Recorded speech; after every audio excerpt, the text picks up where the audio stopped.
banggit ni Yusek Precious Hipolito. Pero sa mga susunod na araw pa siguro magkakaroon ng katuparan yan. Pero may binabanggit kayo mga fact checkers ngayon eh. Opo. Katulad ko po, Mr. Chair, napakarami pong mga fake news na iniugnay po sa akin. Ito pong isa, kapungka nito ay Orly Gutesa, break silence. Pinilit lang ako ni na Defensor at Marcoleta. Ito po yung isa, no? Pangalawa po ay, ito po napakaraming fake news ang lumabas. Ito po nakalagay pa po. Dear Rodante Marcoleta, sabi po niya, bakit pinag-iinitan mo ang tradisyon naming mga Katoliko? Ito po ay Noche Buena raw. Pero excited makatanggap ng Christmas bonus. Sa totoo lang, Mr. Chair, wala naman po akong binabanggit ng kahit ano tungkol sa Noche Buena. Ito po ay lumitaw, makaraan na pag-usapan na meron yatang nagsabi na opisyal ng ating gobyerno na ang 500 pesos ay kasyang-kasa sa Noche Buena. Wala po ang kinalamanan doon sa pagkakapahayag noon at bigla pong lumitaw lahat ng mga fake news laban sa akin.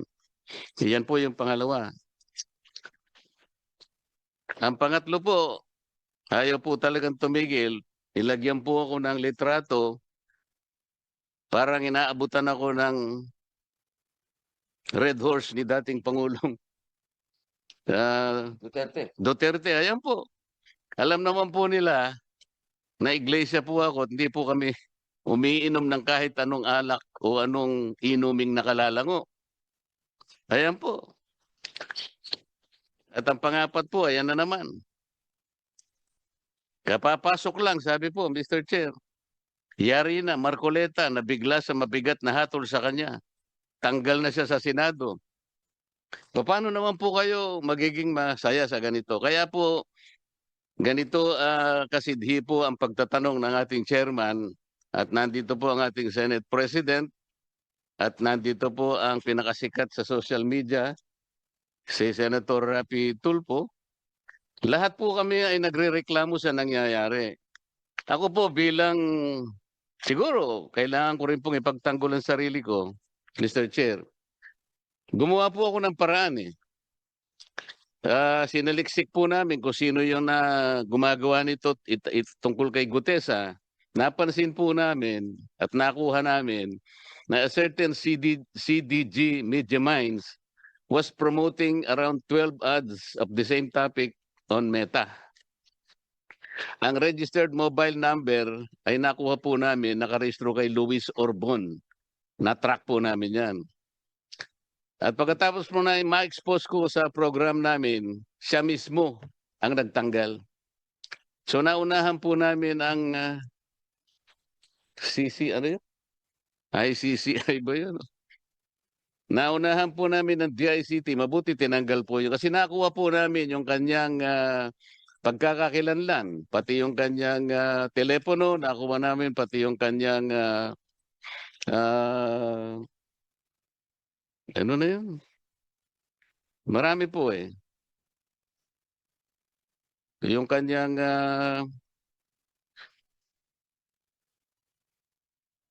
magkakakilanlan sa kanya.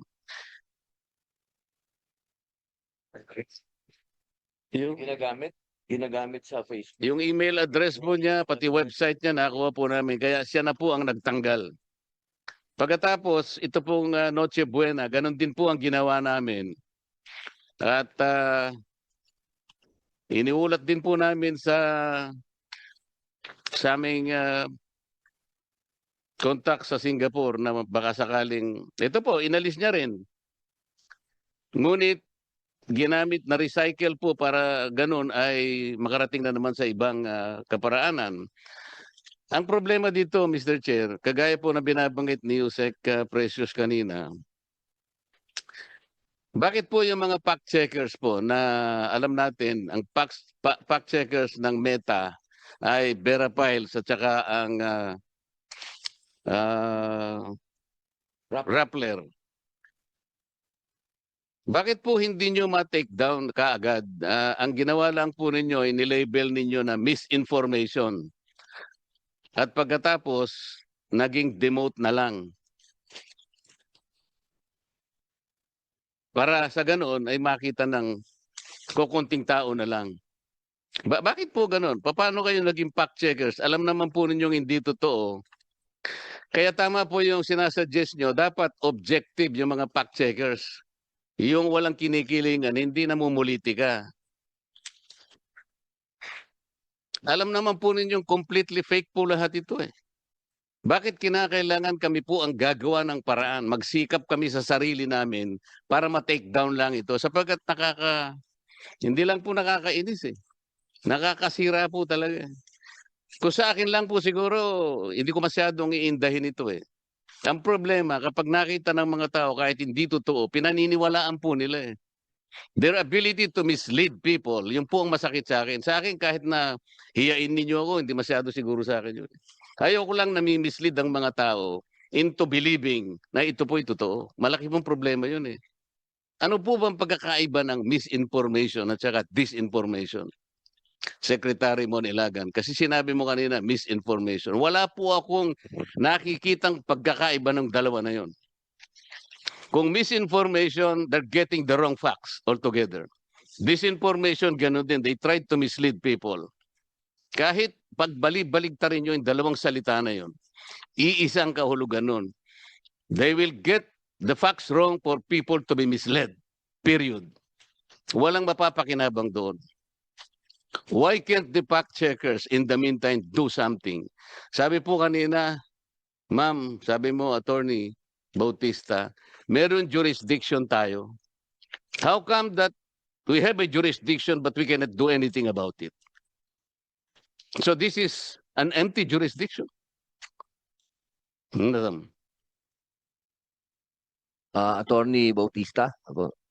Opo. Sa RA 10175 po kasi or the Cybercrime Prevention Act, meron po kasi tayong jurisdiction over, for example po, in this case, pag yung na-damage na tao ay nasa Pilipinas. Depende po kasi yan kung magkakaroon po ng kaso against the person, tapos yung pong subject nasa ibang bansa.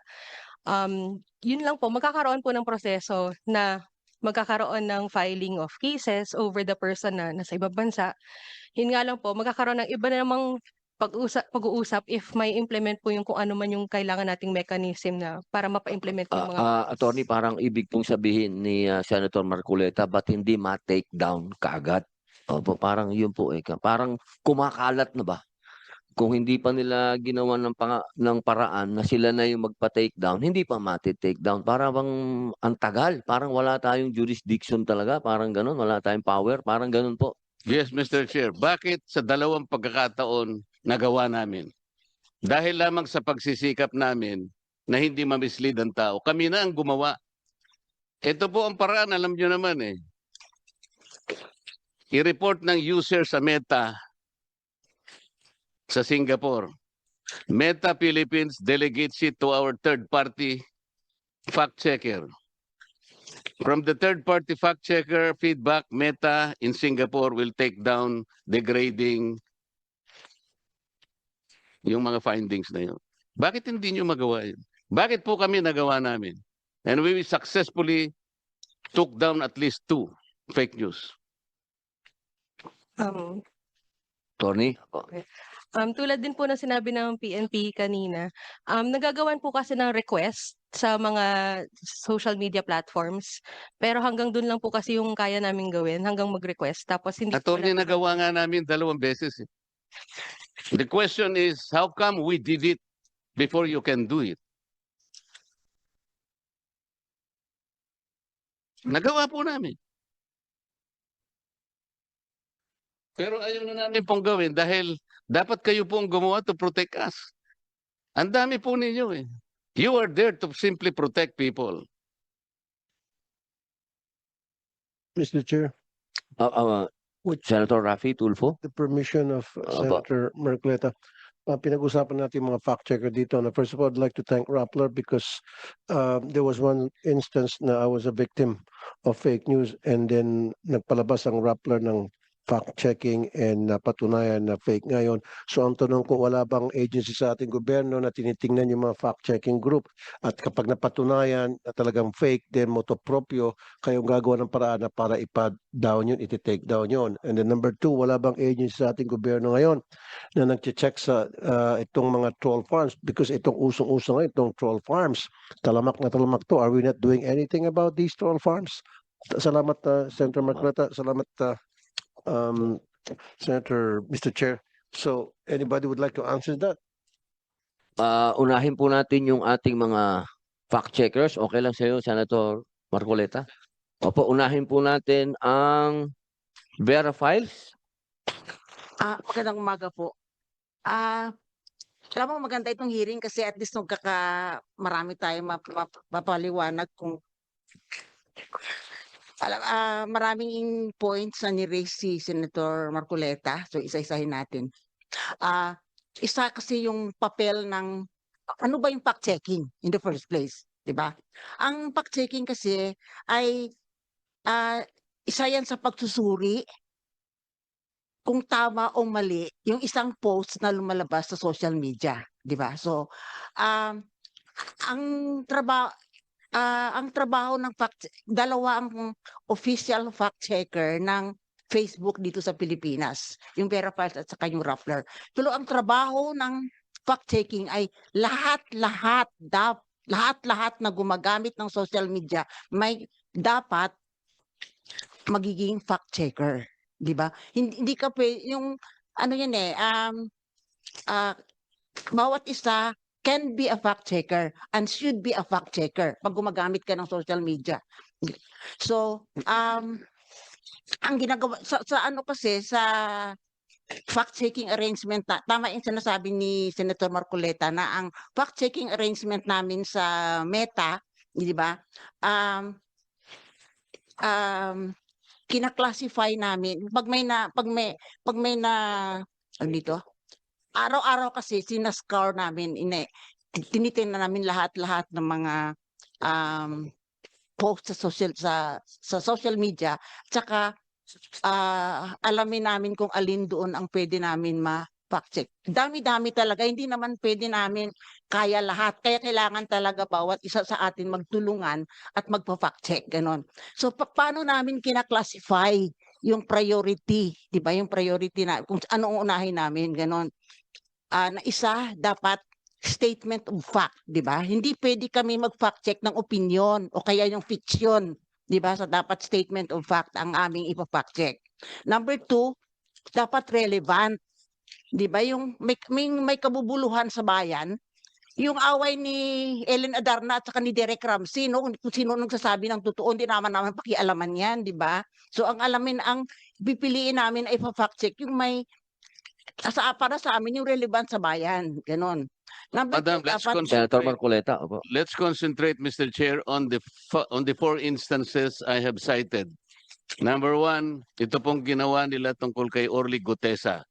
Orly Gutesa is a witness in the Blue Ribbon Committee. He was the lone witness. He was the lone witness who connected the dots between Saldico and Martin Romualdez. Ngayon gumawa sila ng fake news. Orly Gutesa break silence. Pinilit lang ako ni Defensor at Marcoleta. So, ang ibig sabihin nito, gusto nilang palabasin na yung sworn statement na ginawa ni Gutesa before the Blue Ribbon Committee is a fake one. So, hindi ba importante sa inyo na i-fact check nyo ito o hindi? No, you have to answer me. Hindi importante ito. Advice ko lang po, refer nyo po lagi sa chairman. Opo, para po hindi po tayo masyadong uminit, baka umapoy. Gawa ni Senator Marcoleta, yung nag-fact, maganda yun. Yun talaga dapat gagawin ng bawat tao. Kaya dapat mas marami pa ang katulad ni Senator Marcoleta na siya na mismo ang nagpa-fact check. Trabaho kasi yan dapat talaga ng bawat gumagamit ng social media. Hindi ko na kailangan, Mr. Chair, hindi ko na kailangan i-fact check ito. Alam kong mali ito eh. So tama, sorry. Tinatanong ko po kayo eh. So tama po yung So ginawa kami niyo. pa po ang gumawa ng Recommend. paraan. Imbes na kami mag-rely sa inyo at para lang mapabilis sa Meta na i-take down ito. Okay, hindi po namin question kung ano po yung trabaho ng fact checker Pero sinasabi ko po, itong 4 na instances na ikinukwento ko sa umagang ito, pare-parehong peke. Itong pangalawa naman, sinasabi nila, sinabi ko raw na Noche Buena, walang kwenta. Wala po ako sinasabing ganun. Ni Noche, wala po akong sinabi. Ni Buena, wala akong sinabi. Bakit po sila nagkalat ng ganito? Hindi po importante sa inyo to. Pangatlo po, ayan po, binaabutan po ako di umano ni dating Pangulong Duterte ng Red Horse. Alam naman po ninyong peke ito eh. Hindi rin po inyo pinakcheck ito. Kami na naman po ang gagawa ng paraan ito. Pangapat po, ito nga. Nabigla raw po ako, natanggal na pala ako sa Senado, hindi ko pa alam. Madam Fact Checker, lahat po ng ito hindi totoo eh. So ito pong dalawang natitira, kami na naman po ang gagawa ng paraan para lang ma-take down ito. Yung pong dalawa kasi na-take down na namin. Pero kami lang po ang gumawa. Di po ba kawawa naman kami? Sige po, Miss Ellen. Opo. Yung ginawa nyo. So, Hindi ko po sinasabi sa inyo, Mr. Chair, kung tama ang ginawa ko o hindi. Kinukwento ko po sapagkat kailangan po namin gawin para hindi ma-mislead ang tao. Kaya lang nagpapatulong po kami sa inyo na sana kahit wala kaming gawin, merong mga opisina gagawa ng mga ganito para sa ating lahat. Para sa kapakanan ng buong mamamayang Pilipinas. Ito po yung problema eh. Miss Gemma Mendoza. Opo. Hello. Mr. Chair, thank you for acknowledging us.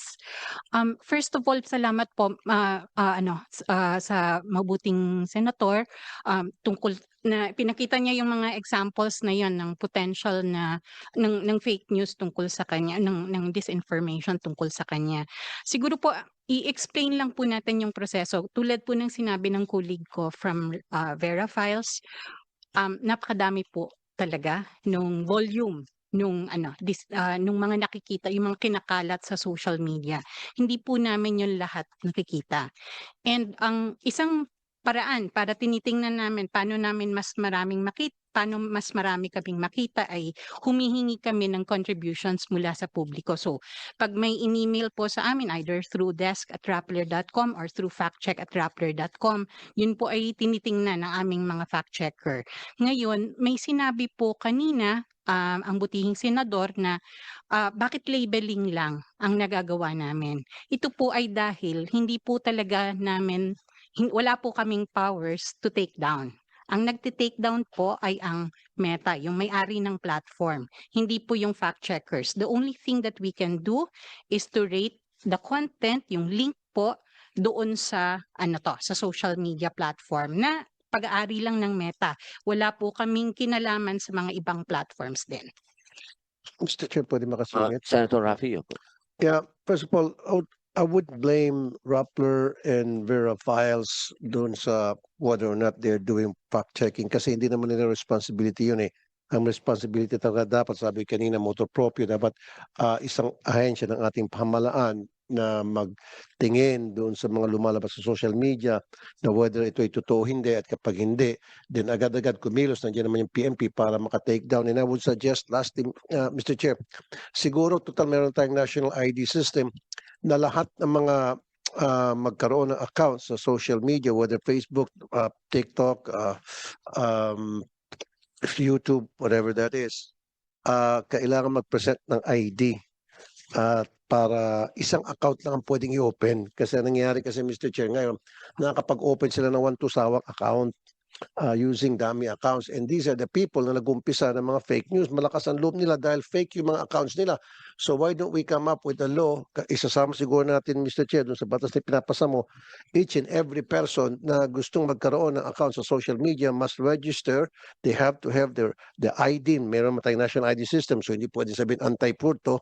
At kapag once na na-register ka sa Facebook, sa pangalan mong yun, hindi ka na pwedeng dumoble pa kasi naka-flag ka na doon. Thank you, Mr. Chair. Opo, tama po, maganda po yan. Nandito po yan sa ating troll farm, anti-troll farm. Napaganda po ng mungkahi po ninyo, Senator Raffy. Meron pong hindi nasagot kanina.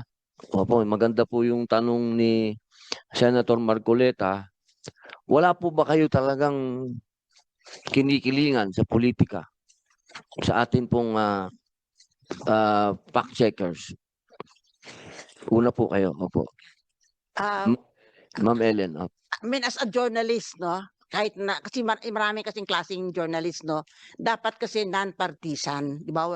Wala kaming wala kaming kinikilihan politika. Ang pwede mo sigurong masabing bias kami sa katotohanan tsaka sa facts yun ng ano. So, kung saan kami dalhin ng ng impormasyon, doon ang punta namin. Gusto ko lang kasi tapusin yung criteria na ginagamit namin kasi sa dami-dami talaga ng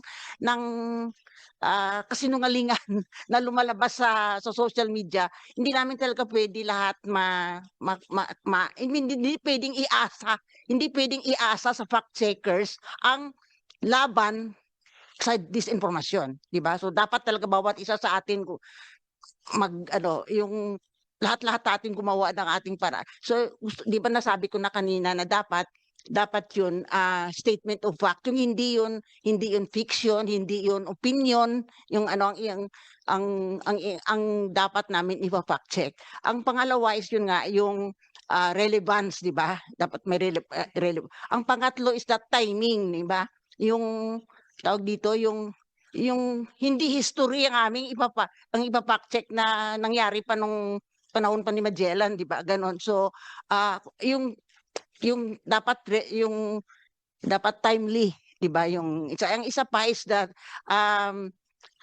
halimbawa po ngayon, Ma'am Ellen, narinig niyo na po kay Senator Marcoleta yung mga bagay na ikinakabahala niya.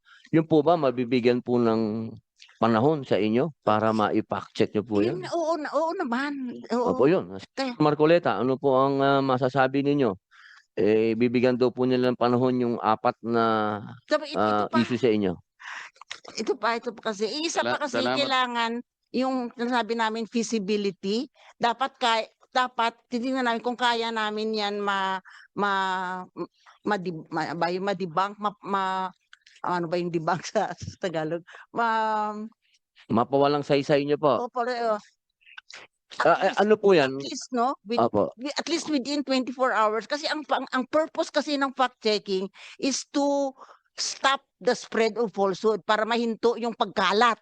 Kasi kung marami namang pwede naman kasi mag-investigative journalism ka na pwede kang abutin ng 1 buwan, di ba ganon? Pero sa fact checking kasi kailangan ang purpose mo kasi doon para mahinto yung pagkalat kasi sa Yun nga po ang gusto po Kasi ni Senator yung Marcoleta. virality kasi, Opo. importante yan kasi yung in just in a few seconds, nagba-viral yan eh. So, importante, ma-stop mo. So, kung hindi namin yan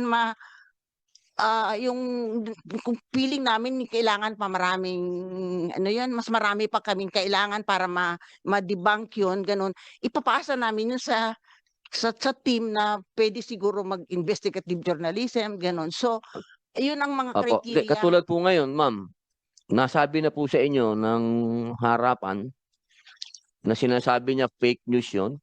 Pwede po ba niyong i-debunk Titingnan yan? namin kung mag-fall doon sa criteria. Tapos ito pa, hindi kami nagti-take down, di ba? Nasabi ka din ni Gemma, kami ay nagka-classify false, fake, misleading, mga ganon. So, submit namin yan sa Facebook. Facebook ang nagti-take action.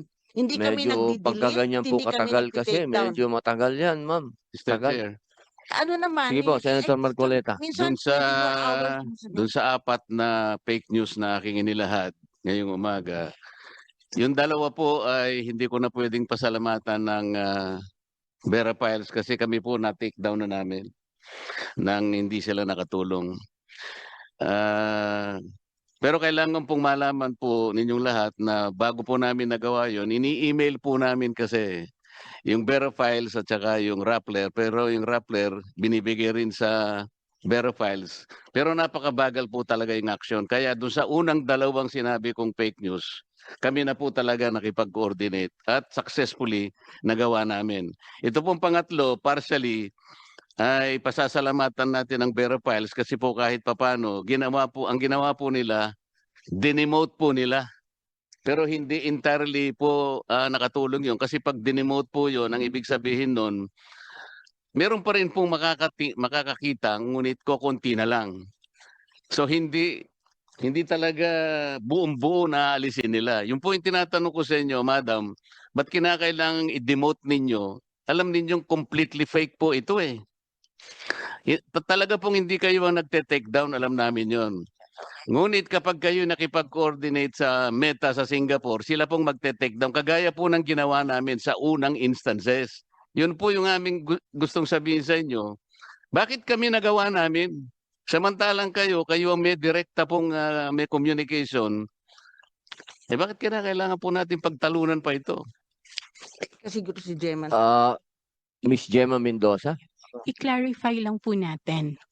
We don't communicate with, it would be impossible for us to communicate with Meta for every piece of thing that we rate.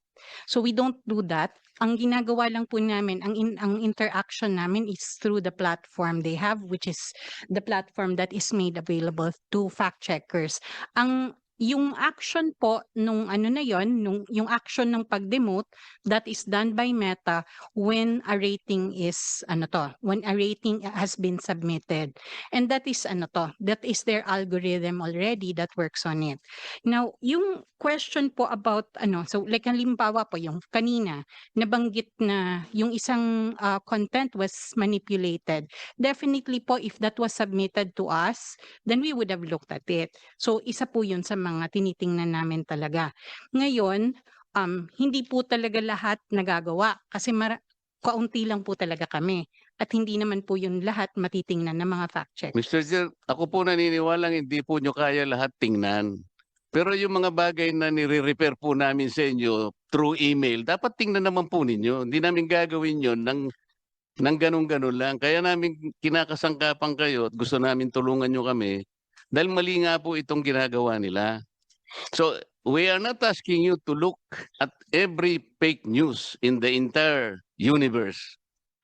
Ang sinasabi namin, pag kami nakipag-communicate sa inyo through email, pansinin nyo naman kami. Pero itong nauna ang ginawa namin, ang tagal-tagal, kaya nga po kami na po ang gumawa ng paraan. Ayoko na pong ulit-ulitin ito. Itong pangatlo, kaya sabi ko po sa inyo ma'am, partially, nagpapasalamat kami dahil dinemote ninyo kahit papano. Pero ang gusto namin talaga, mawala na. Tama po, yun po yung gusto namin. Wala nang pong debate ron. I-explain ko. Nakikipag-debate ka pa sa akin, ma'am. Pinapasalamatan na nga kita kahit partially. Hindi ako O kaya nga, pakinggan Ma'am mo muna Ellen. ako. Makinig ka muna. SB, opo. Pero i-explain ko sa iyo Hindi pa nga ako tapos eh. Sandali lang po, Mr. Senator, sandali lang po. May Sige. sinasabi po si SP. Sige, baka konektado naman kasi sa sinasabi ni Senator Marcoleta to. So if you don't mind, Mr. Chairman at Senator Dante does not mind, yun yung negative side na pinag-uusapan natin sa mga fact-checking ninyo. Dapat pina-fact-check nyo rin naman yung positive. Hindi po ba? Like for example, may isang senador nagyayabang 300 daw ang binasa niyang batas. Hindi naman totoo. Hindi nyo sina-fact-check yun. Yung mga ganon. I'm just giving an example. Di ba dapat i-fact check nyo rin yung hindi totoo? Yung bola. Di ba? Hindi pwedeng yung puro negative lang ang sinecheck. Check nyo rin yung bola. For example, ito si ganito raw, naku, nanalo siya ng award, ganito, gold medal sa ganito. Hindi naman. Di ba? Dapat meron ding fact checking yun. Anyway, nabanggit ko yun. Yun yung negative side. Yun yung positive naman. Na mali. Na fake news pero nasa positive. May binibuild up na tao o binibuild up na sarili niya. Diba? Anong pinakasagot na nakikita ko po dito? At ito'y talagang dapat once and for all, diinan na. Para tingin ko madaling masolve may fake news nila. One account, one person. Yun ang solusyon eh. One account, one person dapat. So, sino ang dapat dito? Facebook, Meta, Instagram, TikTok, lahat. Dapat. Pag hindi nakaregister, isang tao lang dapat nakaregister. Account mo lang yun. Ikaw yun. Tignan mo, pagka yung mga nagmalabas ng mga fake news na yan, kung isang account lang sila at tunay silang tao, at hindi meron silang another account na ganito, itong mga account nilang paninira. Pag hindi ganon, hindi magiging ganong katapang manira ng kapwa eh. Pagka one account, one person, kilala siya, nag-register siya. So saan magkakatalo to? Hindi sa atin eh. Magkakatalo to. Kailangan sama-sama tayo, i-appeal natin ito doon sa kanila, sa mga service providers. Na wag nilang i-register. Ang daling mag-register. Gusto nyo ako, magre-register ka agad ako dito eh. One day lapot-pot ang pangalan ko, tatangkapin eh. Di ba? Yun ang pinaka-problema eh. So tingin ko doon tayo magsama-sama lahat ng mga involved sa internet. Di na natin yun. One account, one person. Dapat ganun. Thank you. Tama po, SP. Pati yung mga account na comment ng comment tapos naka-lock profile. Hindi rin tama yun. Salita ka ng salita tapos hindi ka naman pwedeng sagutin. Yun mga bagay po na yan ang mga dapat natin pong ihakbang dito. Senator Marcoleta. Opo. Mr. Chair, tama po ba ito na 16 million po ang naka-earmark sa PCO under its 2026 budget to combat fake news? Yusek Ilagan. Opo. Alam nyo, 60 million daw po. Alam nyo, kaibigan ko kasi si Mon. Sige po.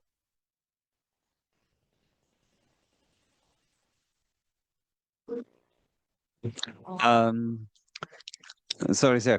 I'm just checking lang the data, Senator. We're just fact checking the data, but there's no specific Kasi about the po, fake news. kaya po tinatanong ito dahil kung hindi po nyo mate-take down ng mga fake news na nire-report namin, nandito po ang ating Senate President. Baka tanggalin po niya yan. Ilagay na lang po natin sa makakatanggal po ng mga fake news sa madaling panahon. Hindi po yung nagtatagal. Habang nag-aantay po, mag-aantay We're po just tayo checking po, sir. ng sagot po ninyo. Baka po merong gustong idagdag yung mga fact checkers po natin sa punto po kanina tungkol sa political alliance. So, wala pong political alliance sa inyo. Wala po. And we regularly disclose the list of fact checks that we do every year. So the other thing po na note ko lang po dito is pag may link po na sinubmit, so baka lang po I was checking our email, baka lang po sir walang na-submit na link and that was probably the reason why it was not fact checked. Tapos baka po pwedeng sa next na meeting may meta dito. Opo. Mr. Chair, siguro, sabi niyo po kasi kanina hindi lahat na-fact check ninyo. So, is it a problem of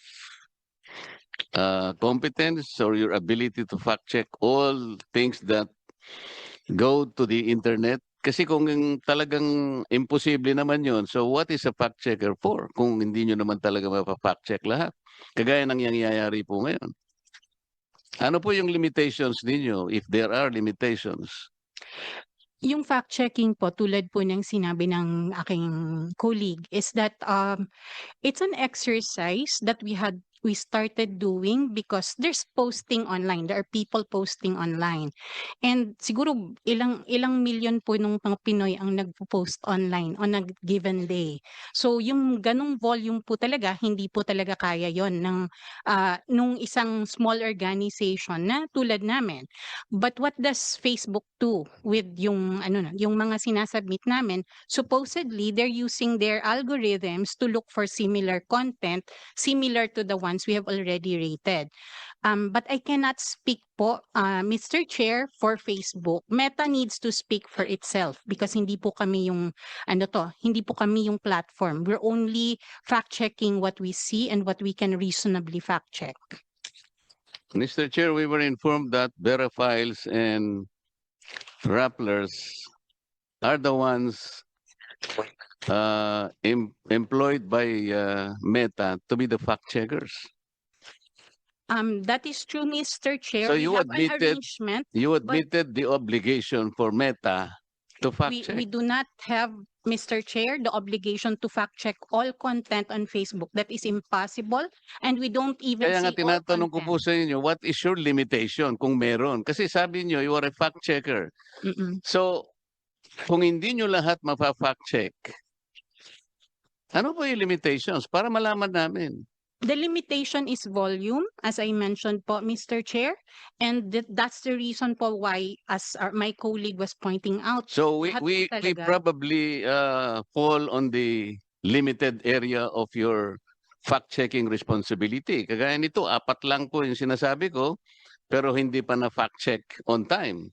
And it needed us to do it all alone by ourselves para lang po maproteksyonan kami.